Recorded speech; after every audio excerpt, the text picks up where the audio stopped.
कर्नाटक चुनाव से पहले बीजेपी को लगा झटका। पूर्व सीएम जगदीश शेट्टार ने क्यों दिखाए बगावती तेवर।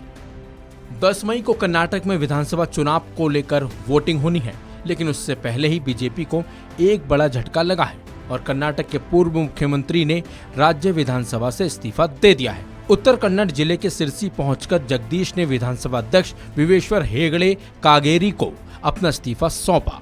सिरसी से विधायक पद से इस्तीफा देने के बाद जगदीश शेट्टार ने कहा कि वो सिर्फ हुबली धारवाड़ मध्य के लिए विधायक सीट चाहते थे, लेकिन पार्टी ने उन्हें टिकट नहीं दिया, जबकि मैंने राज्य में पार्टी के विकास में योगदान दिया था। I wanted only MLA seat for the Hubli Dharwad Central. Okay. So many times, Okay. under the leadership of Yediyurappa and Anand Kumar, being as a leader of opposition, being as a state president, we distributed 100 people, tickets to 100 people. So, पूर्व मुख्यमंत्री जगदीश शेट्टार ने एक दिन पहले ही कहा था कि उन्हें टिकट न दिए जाने का असर राज्य में कम से कम 20 से 25 सीटों पर पड़ेगा। तो वहीं जगदीश शेट्टार से कांग्रेस से जुड़ने की संभावनाओं को लेकर सवाल किया गया तो उन्होंने कहा कि इस पर अभी कोई फैसला नहीं लिया गया है। तो वहीं जगदीश शेट्टार को लेकर बीजेपी नेता और कर्नाटक के पूर्व सीएम बीएस येदियुरप्पा ने कहा कि कर्नाटक की जनता जगदीश शेट्टार और लक्ष्मण सावदी को कभी माफ नहीं करेगी। साथ ही येदियुरप्पा ने कहा कि बीजेपी को दोबारा सत्ता में आने से कोई नहीं रोक सकता। ये सूर्य और चंद्रमा की उपस्थिति के समान ही सत्य है। हमने नए चेहरे को मौका दिया है, नए समुदायों को प्रतिनिधित्व दिया है। पार्टी ने उन्हें जो कुछ दिया है उसे कृतज्ञता के रूप में वापस करना चाहिए। चुनाव हारने वाले लक्ष्मण सावदी को हमने एमएलसी बनाया, फिर डिप्टी सीएम बनाया। लक्ष्मण सावदी का यह फैसला निराशाजनक रहा। For their actions,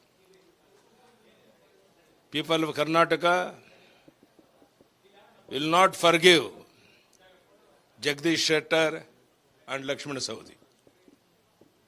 Okay? If them come back, will you welcome back? Pardon?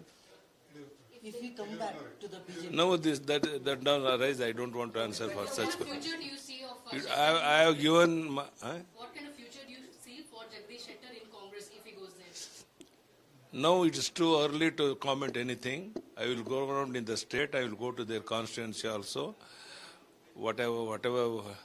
What actually happened, what are all the promises we have given to them, why they have left the party, I am going to explain to the people of that area. I have got 100% confidence they will convince about our arguments. Karnataka के CM Basavaraj Bommai ने शेट्टर के इस्तीफे को लेकर कहा कि दुर्भाग्यपूर्ण है और उनके जाने से पार्टी को थोड़ा फर्क तो पड़ेगा, लेकिन बीजेपी हर परिस्थिति से निपटने में सक्षम है। Party was very good to him and given positions, and even now we had offered him better positions in Delhi for Jagdish Shettar ji and ticket to his family or whoever he tells. But however, he had decided to reject it and contest from the Hubli rural, that is central constituency. Probably there is some. It has been made a prestigious issue. However, party is gearing up. It has been always here in Hubli, Dharwad and North Karnataka. Party is very strong, organization very strong. It has seen a lot of such things and it has come back. This time also we are very well organized. We will come back.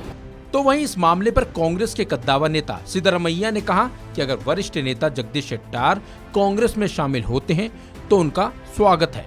साथ ही उन्होंने कहा कि BJP ने वरिष्ठ नेताओं के साथ सही व्यवहार नहीं किया।